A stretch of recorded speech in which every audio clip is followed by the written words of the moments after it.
Olá, primeiro ano. Essa é a nossa aula, as nossas duas aulas da semana 2 da quinta unidade, ok?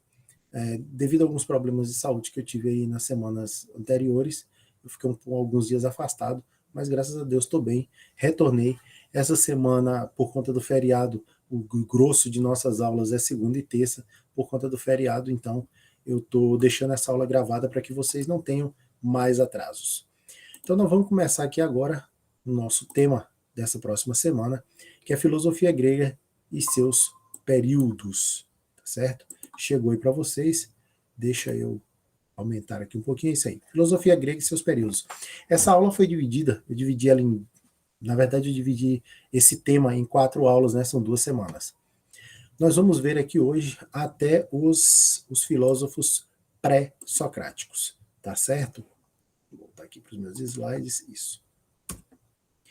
Bom, filosofia grega. O termo filosofia grega é utilizado para designar um período que se estende desde o nascimento da filosofia, na Grécia antiga, né, lá no século 7 a.C., ao final do período helenístico e a consolidação do período medieval da filosofia, no século 6.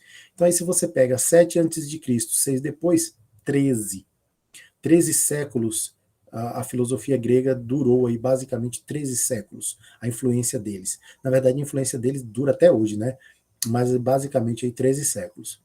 Ela foi dividida em 3 períodos grandes, 3 grandes períodos. Pré-socrático, que é o que nós vamos ver hoje, socrático, que é clássico antropológico, e o helenístico, que nós vamos ver mais à frente.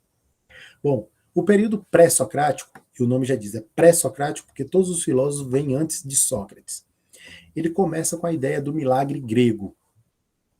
E o que foi o milagre grego? O milagre grego foi basicamente a transição entre as explicações fornecidas pelos mitos, pela mitologia, em relação ao surgimento do homem, da terra, de como viver, né? Então, foi essa transição do pensamento mítico para a consciência filosófica.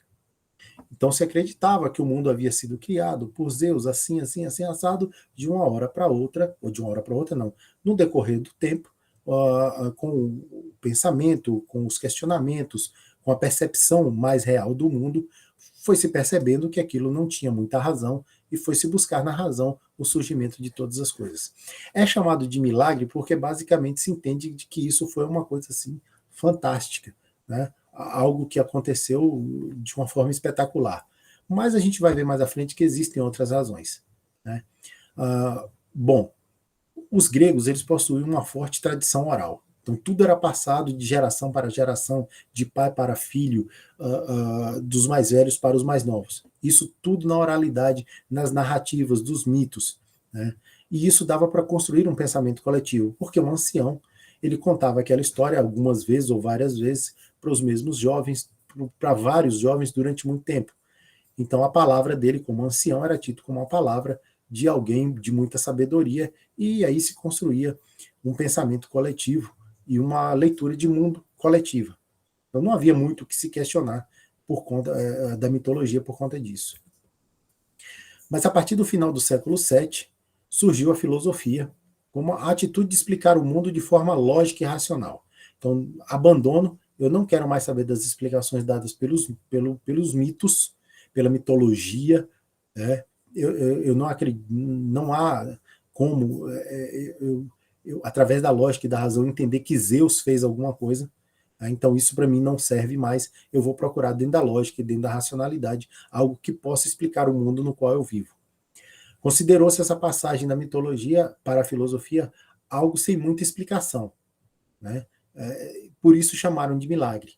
Não viram como não tinha uma explicação para dar por que dessa mudança. Então chamaram de milagre. Mas basicamente é porque eles não haviam percebido. Essa passagem ela foi devido a alguns fatores, algumas coisas que ocorreram com os gregos. O que foi? Os fatores que influenciaram os gregos, eles culminaram nessa mudança, nessa passagem da mitologia para a filosofia, do pensamento mítico para a consciência filosófica. Quais foram esses fatores? O comércio, as navegações, a diversidade cultural. Então, quando os gregos começaram a comercializar com outros povos, eles começaram a navegar também. Desculpem, eles passaram a se estender para outras áreas, e aí começaram a aprender novas culturas diferentes das deles. E aí perceberam que entre a explicação mítica deles de surgimento do mundo e a explicação mítica de outro lugar havia diferença, e se moramos todos no mesmo mundo, não, essas diferenças não poderiam existir. Outra coisa que ajudou também foi o surgimento da escrita alfabética. Então, o registro passou a poder ser feito. Não mais aquele registro oral, aquela narrativa passada de geração para geração, mas agora sim alguém que pudesse fazer um registro físico em papiro, né, e deixar aquilo guardado para gerações futuras. O surgimento da moeda foi um outro fator, ajudou no comércio, e isso estreitou laços dos gregos com outros povos. A invenção do calendário, né, porque até então se marcava via estações do ano. Então eu tenho o dia e a noite, eu sei dividir isso, mas eu não tenho meses, eu tenho aqui a minha primavera, que vai durar tantos períodos ou tantas luas, né? Então, depois do surgimento do calendário, isso passou a ser marcado, algo mais preciso.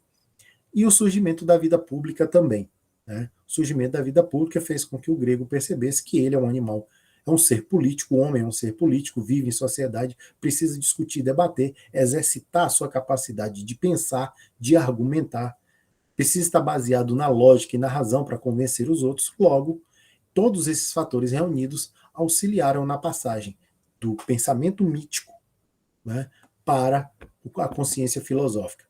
Então, isso não foi um grande milagre, aliás, não foi milagre coisa nenhuma.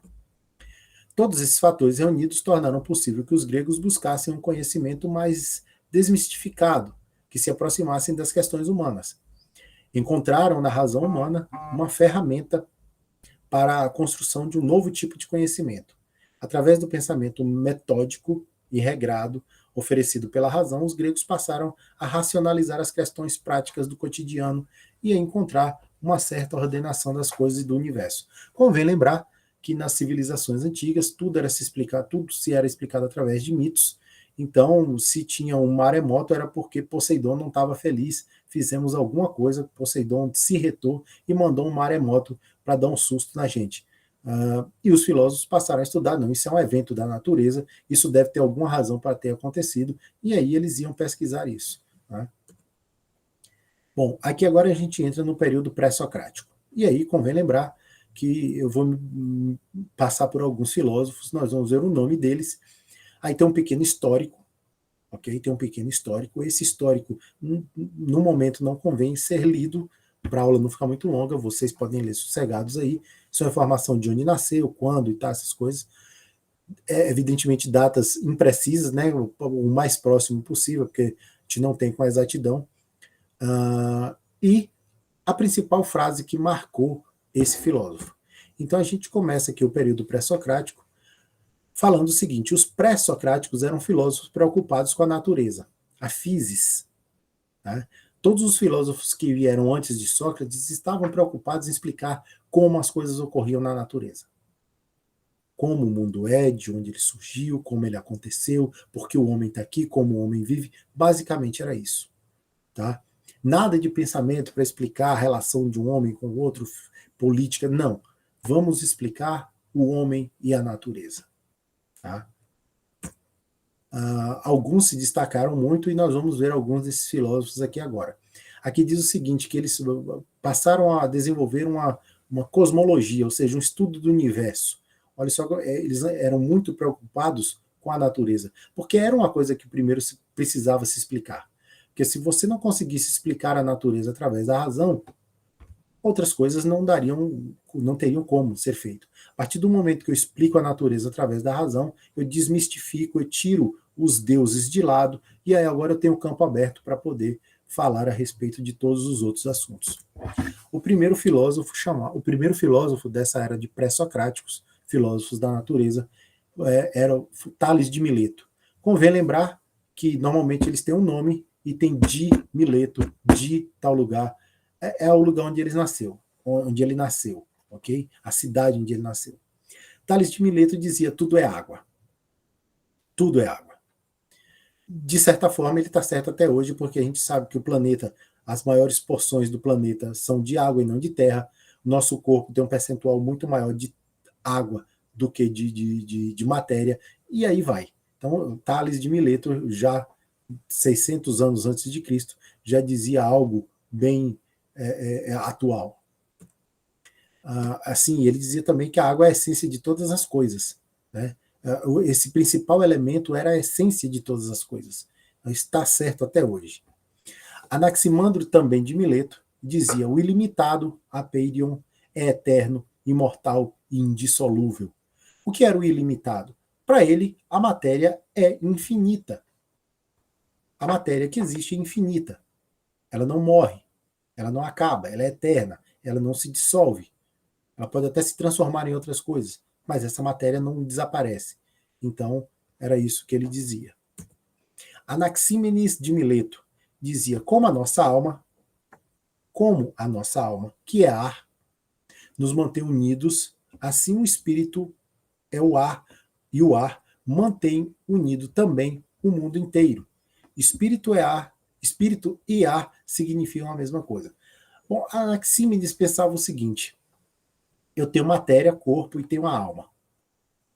E ela mantém meu corpo, minha matéria unida. O ar é a mesma coisa. O ar mantém unido o mundo inteiro. Ou seja, mantém unida a matéria do mundo. Basicamente, a explicação dele era essa. Heráclito de Éfeso dizia: não podereis entrar duas vezes no mesmo rio. Nada é permanente, exceto a mudança. Ele dizia que você não consegue se banhar duas vezes na mesma água do rio, porque a água corre, então quando você se banhar pela segunda vez é uma água diferente. A única coisa que é certa no mundo é a mudança, porque tudo muda o tempo todo. Tudo é uma permanente mudança. Como ele diz, nada é permanente exceto a mudança. Então a mudança é permanente. Ela vem o tempo todo. Nada é aquilo que é a vida toda. As coisas mudam. Pitágoras de Samos era filósofo e matemático, e ele dizia o seguinte: o universo é uma harmonia de contrários. O universo é uma harmonia de contrários. Tudo que existe no mundo é diferente umas coisas das outras, mas tudo vive em harmonia. Se uma coisa é contrária à outra, a gente precisa dessas coisas contrárias para viver em harmonia. Então, o universo inteiro é composto de coisas que são contrárias, mas vivem em harmonia. Xenófanes de Colofon dizia: enquanto eterno, o ente também é ilimitado, pois não possui começo a partir do qual pudesse ser, nem fim onde desaparece. Para ele, o eterno é ilimitado. Né? Não tem começo, não tem meio, não tem fim, é ilimitado. Está aí, vive, está na ativa, não tem fim. Né? Eu não posso marcar onde começa o eterno e onde termina. Ele é eterno. Se ele é eterno, ele não tem começo, nem meio, nem fim. Ele sempre esteve aqui, sempre estará, e por isso não tem começo nem fim. Parmênides de Eleia dizia: o ser é e o não ser não é. O ser é e o não ser não é. Parmênides dizia, e baseado, essa ideia dele era baseada no pensamento de que o ser ele existia no campo das ideias, no mundo perfeito. O mundo perfeito era o campo das ideias. Lá o ser é o ser. Mas aqui, nesse mundo que a gente vive, o não ser e o não ser não é. Aqui nesse mundo o ser não é.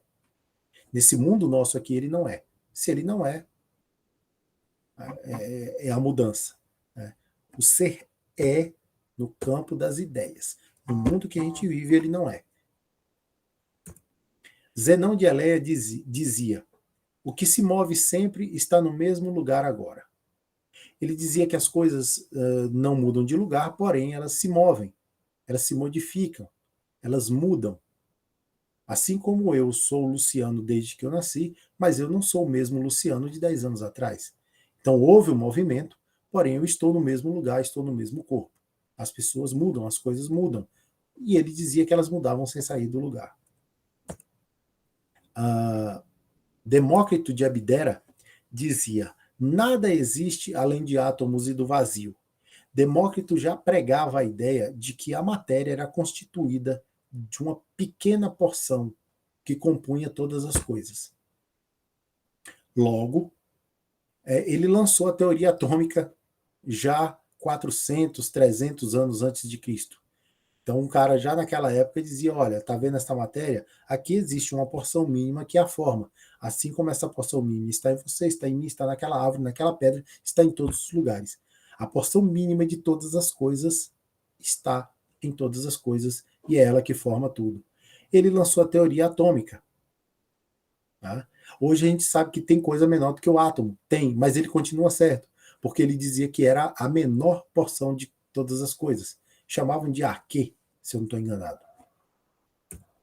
Aqui a gente vai parar, porque o período antropológico socrático clássico fica para uma próxima aula, ok? Vou parar aqui essa apresentação. E aí agora nós vamos aqui para o nosso roteiro, para vocês saberem qual é a tarefa da semana. O roteiro vai chegar aí para vocês. Chegou.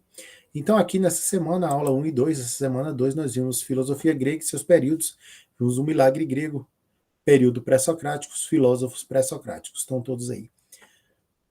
Qual é a tarefa de vocês? Para cada um dos filósofos pré-socráticos foi apresentado um pequenino resumo de sua vida e de suas ideias. As ideias foram comentadas. Agora é hora de pesquisar. Escolha apenas dois, dentre os 9 filósofos e aprofunde seus conhecimentos. Apresente um texto para cada um, abordando seu pensamento principal e os argumentos que eles usavam para defendê-los. Isso vocês podem pesquisar em qualquer lugar, ok?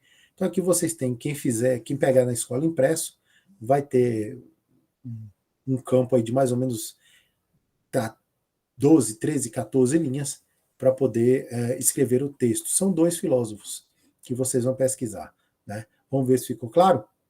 Tem 9 filósofos.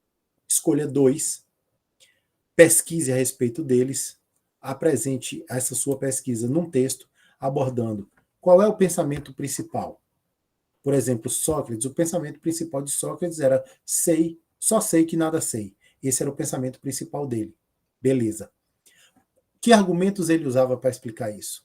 Sócrates dizia que o homem não tem conhecimento de tudo, que o único conhecimento total que ele tem é de que ele não conhece as coisas e tal. E aí você vai colocar os argumentos que os filósofos pré-socráticos usavam para explicar as suas teorias. Tá certo? Tarefa é essa. Qualquer dúvida é só me procurar na escola para poder tirar, ou então entre em contato comigo via WhatsApp. Ok? Então é isso. Até a próxima. Semana 3 está vindo aí, semana que vem. Ok? Bye, bye. Vejo vocês na próxima semana.